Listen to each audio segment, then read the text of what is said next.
Assalamualaikum warahmatullahi wabarakatuh. Salam sejahtera bagi kita semua.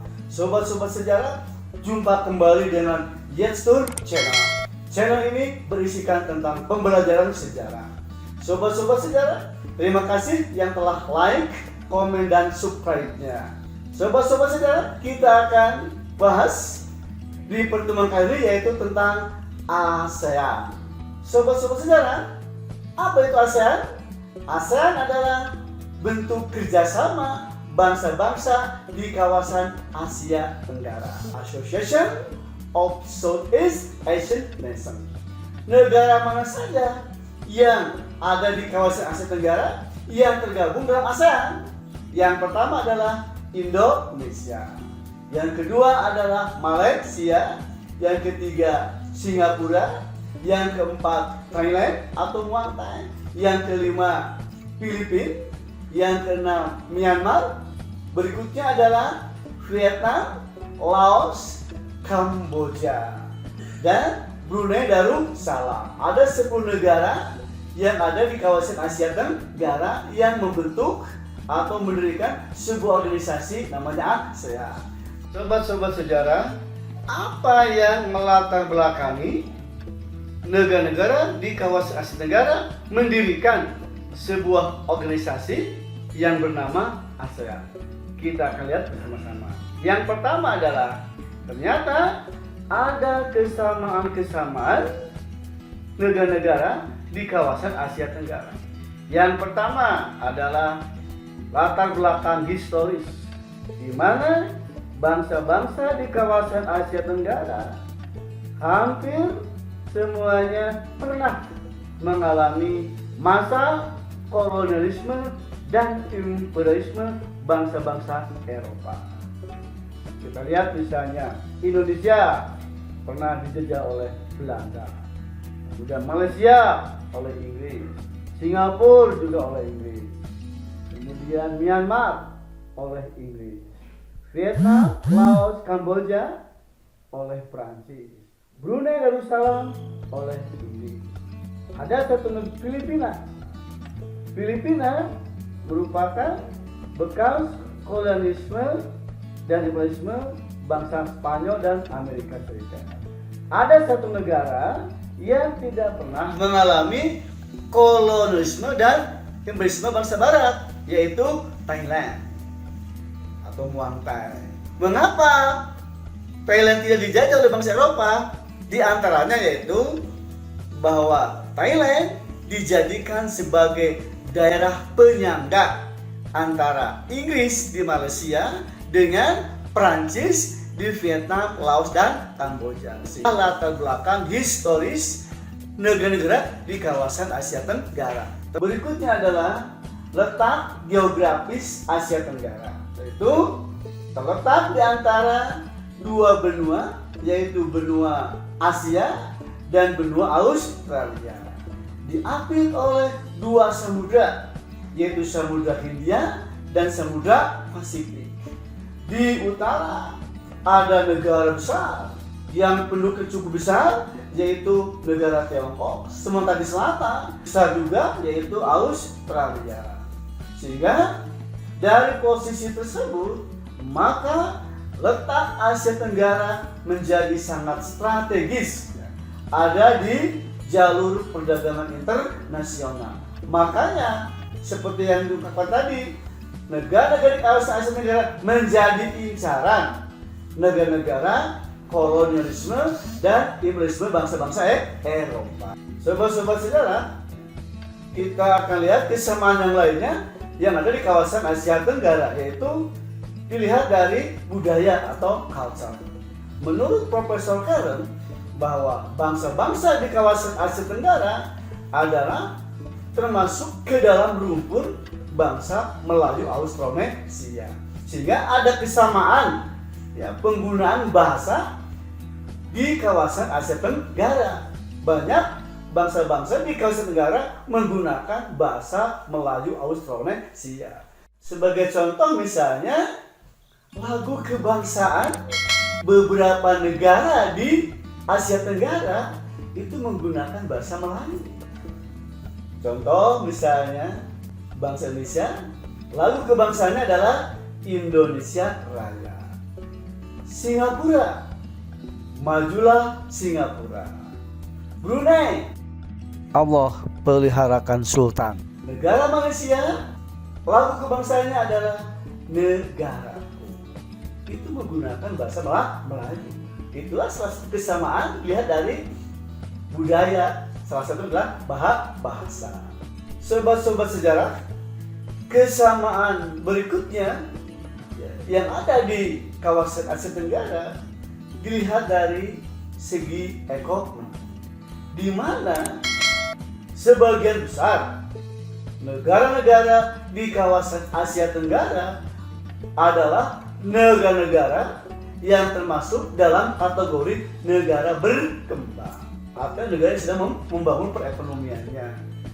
Sementara ada salah satu negara memang yang sudah kategorinya menjadi negara industri maju, yaitu Singapura. Nah, Singapura adalah negara yang pendapatan per kapitanya paling tinggi dibandingkan dengan negara-negara Asia Tenggara lainnya. Tetapi secara keseluruhan ada kesamaan, yaitu bangsa-bangsa di kawasan Tenggara termasuk kategori negara berkembang. Sobat-sobat sejarah, selain latar belakang tadi, pembentukan ASEAN oleh negara-negara di kawasan Tenggara tidak lepas dari suasana ketegangan yang pada itu sedang berlangsung perang dingin antara Amerika Serikat yang memimpin blok Barat dan Uni Soviet yang memimpin blok Timur.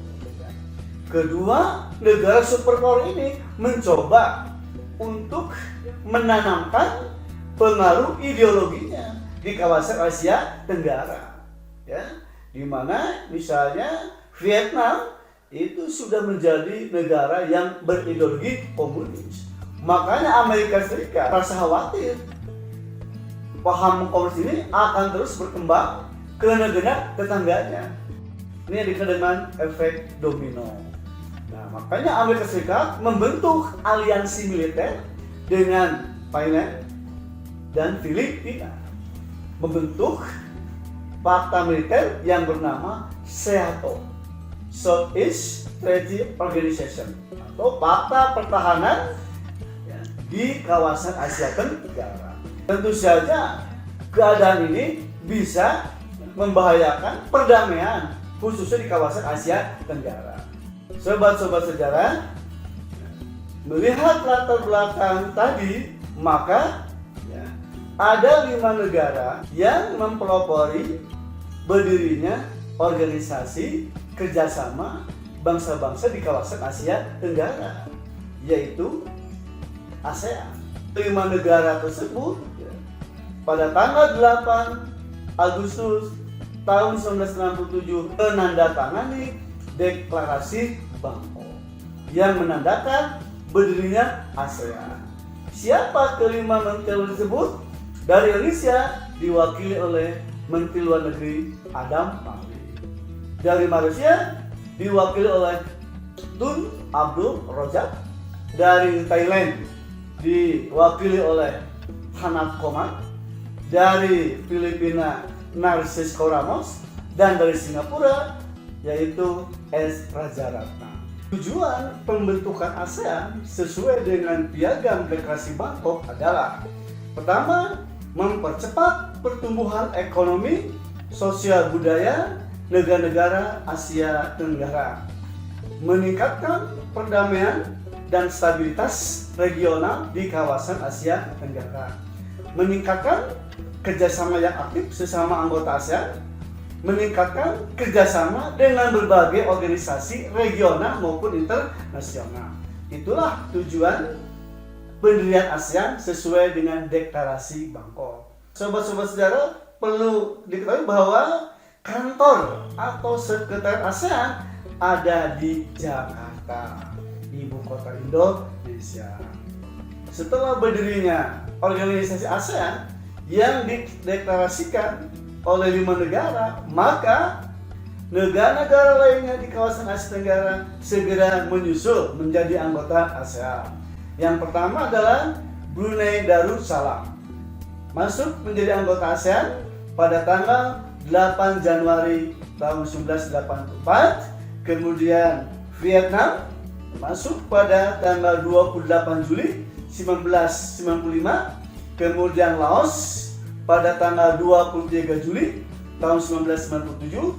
Kemudian Myanmar pada tanggal 23 Juli tahun 1997. Dan yang terakhir adalah Kamboja, itu pada tanggal 31 Agustus tahun 1995. Sobat-sobat sejarah, adapun kegiatan puncak dari organisasi ASEAN adalah diselenggarakannya KTT atau Konferensi Tingkat Tinggi ASEAN yang dilaksanakan setiap 1 tahun sekali, di mana para kepala negara atau kepala pemerintahan negara-negara di kawasan Asia Tenggara yang tergabung dalam ASEAN, mereka bertemu. Apa yang mereka bahas terutama adalah bagaimana perkembangan perekonomian negara-negara anggota ASEAN, selain membahas tentang perdamaian atau keamanan, baik itu di tingkat regional ASEAN ataupun di tingkat internasional. Indonesia termasuk salah satu negara yang sering menjadi tuan rumah KTT ASEAN. Berikut ini beberapa KTT ASEAN yang diselenggarakan di Indonesia. Ada beberapa keputusan penting yang berhasil disepakati dalam KTT ASEAN tersebut. Di antaranya pembentukan AFTA, ASEAN Free Trade Area. Artinya apa?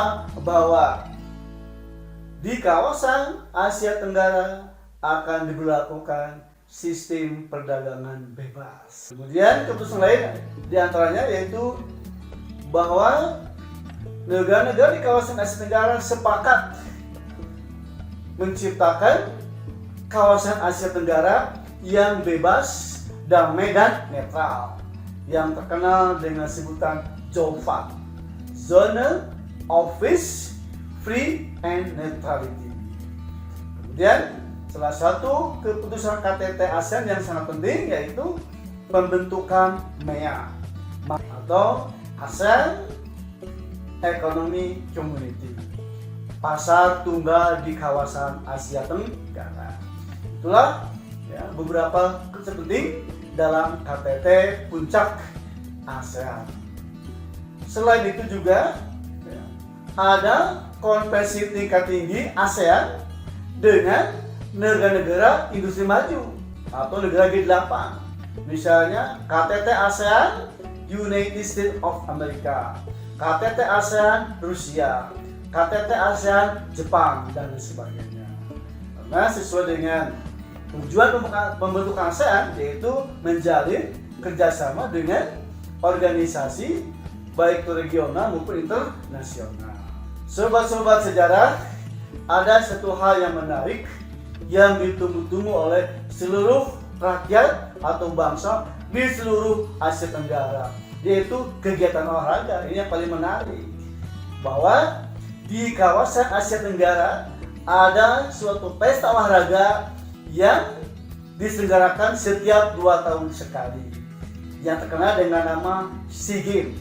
Ya, ini menjadi ajang pembuktian siapa yang terbaik dalam dunia olahraga di kawasan Asia Tenggara, terutama pasti sepak bolanya.